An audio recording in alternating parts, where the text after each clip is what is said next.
네, 안녕하세요. 반갑습니다. 금마리TV 한돈 대표입니다.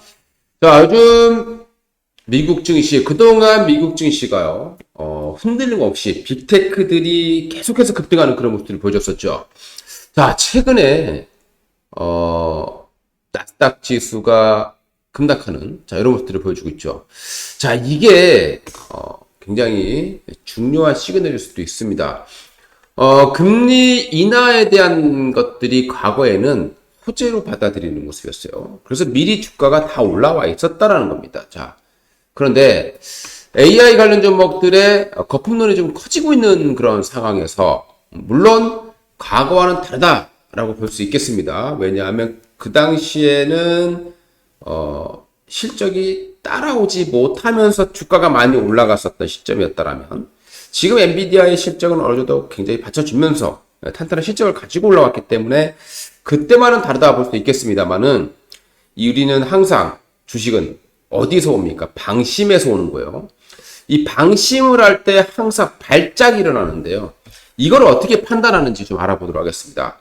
그래서 나스닥 지수보다 이게 지금은 더 중요하다고 판단이 됩니다. 자, 바로 이제 공포지수예요. 이럴 때 조심하라고 말씀드리고 싶습니다. 자, 왜 중요한 거라고 말씀드릴게요. 자, 공포지수라고 하는 거는요, 시장이 하락할 때 상승하는 모습을 보입니다. 그래서 공포지수라고 하는 거죠. 그러니까 S&P 500 지수의 옵션에 향후 한 달 동안의 가격, 그리고 변동에 대한 이 기대 수치를, 선으로 만들어낸 것입니다.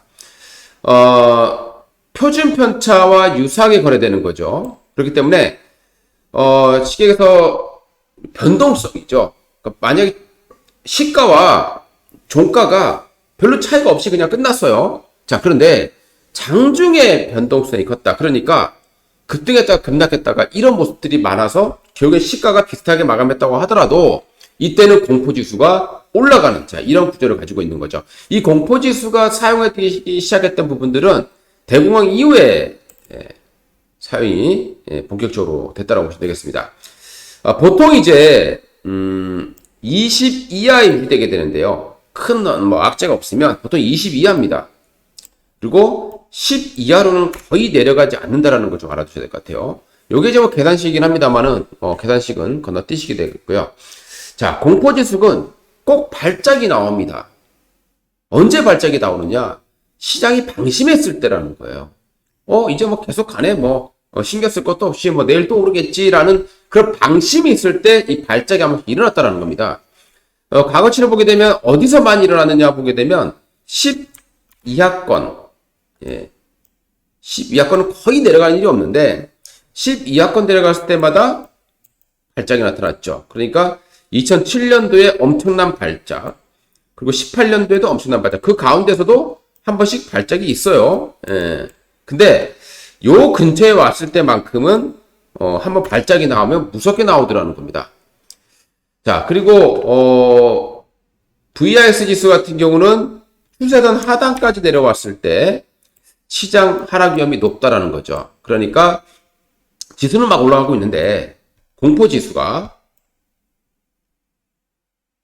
또는 이렇게 되는 거죠. 그래서 요 하단 부분에서 지지를 받아내고 있을 때 시장이 변동 가능성이 높아진다고 보시면 되겠습니다. 특히 12 이하 만들고 있다면 시장이 방심하고 있다는 얘기입니다. 그리고 이 기간이 길어지면 길어질수록 향후에 방심을 많이 했기 때문에 하락 변동성이 커질 수 있다고 보시겠죠. 그래서 12 이하에서 상당히가 움직이면 조심을 해야 된다고 보시면 되겠습니다.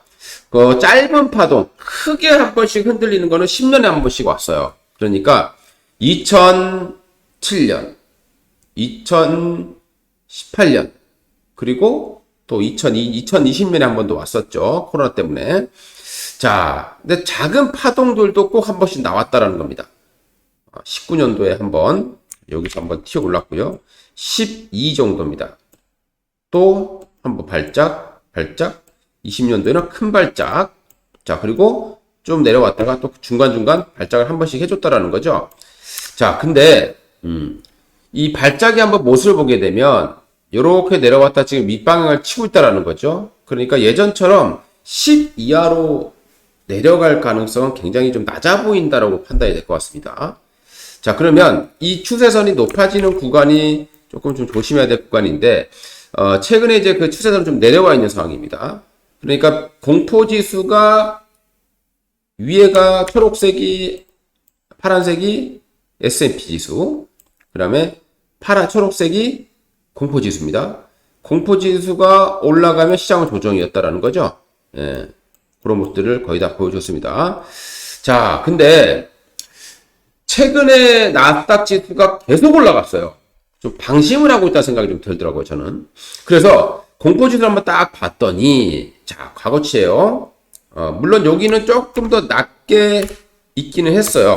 요때가 좀 낮게 있기는 했었는데, 그 외적인 시간을 보게 되면 요 근처, 요 근처죠. 발작이 한 번씩 나왔다라는 겁니다. 그러니까 시장이 요구에 올라갈 때쯤 됐을 때 시장이 한 번씩 급락했다라는 거예요. 그러니까 무방비 상태였다라는 겁니다. 자, 그리고 여기서도 군데군데 근처에서 발작이 나왔었죠. 자, 근데 이게 무너지면서 최근에 시장이 완전히 안심하고 있는 모습이었죠. 자, 그런데 요 부분에 지금 내려와 있어요. 지금 요 근처에 내려와 있는 시기가 굉장히 오래됐습니다. 지금 한 6개월 이상 12권 정도에서 12 정도죠. 12 보통 10 이하로 내려가는 경우 거의 없고 12 정도에서 오랜 기간 이게 계속 버티고 있으면 시장이 방심하고 있다는 증거라고 그랬어요. 근데 최근에 이 기간이 너무 길었다라는 겁니다. 그 시기에 나스닥 지수는 계속 올라왔고요. 자, 그런데 이제 제가 여러분께 누누이 말씀드리겠습니다. 금리 인하를 안 하는 것, 연기되는 것은 무서워할 거 없다. 어차피 어차피 금리 인하를 할 거니까. 근데 무서운 건 뭐라 그랬죠? 금리 인하를 하는데 시장이 하락하는 거라 그랬어요. 자, 근데 지금 미국의 금리 인하 시그널이 굉장히 가파라지고 있습니다. 고용률도 그렇고요. 최근에 이제 소비자 물가 지수도 3.0. 좀 안정세를 좀 찾아내고 있는 모습이고. 자, 그러다 보니까 미국이 금리 인하를 이제 시작할 거다라는 게 굉장히 높아지고 있는 상황이죠. 9월달 정도면은 이제 금리 인하를 할 거다라고 보는 겁니다. 자, 만약에 금리 인하를 하게 됐을 때 시장이 기대할 만한 게 별로 없어지는 거죠, 이제. 그래서 미리 지금, 선수를 치는 매도세가 출현했을 가능성도 우리가 배제할 수 없다라고 판단해 볼 수 있겠습니다. 그러니까 어느 정도 이제 많이 올라온 상태였는데, 공포지수는 지금 이렇게 되어 있는 거죠.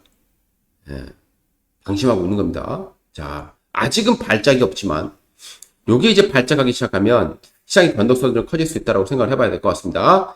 자, 근데 조금 이제 생각을 달리 해봐야 될 것 같아요. 자, 그럼 무조건 안 좋냐? 이건 아닐 거라는 겁니다. 자, 그 시그널이 어느 정도 나와졌어요. 자, 미국 증시를 한번 우리가 붙어보면요. 엄청 좋을 것 같죠? 미국 투자하면 다 돈 벌 것처럼 보이죠? 절대 그렇지 않습니다.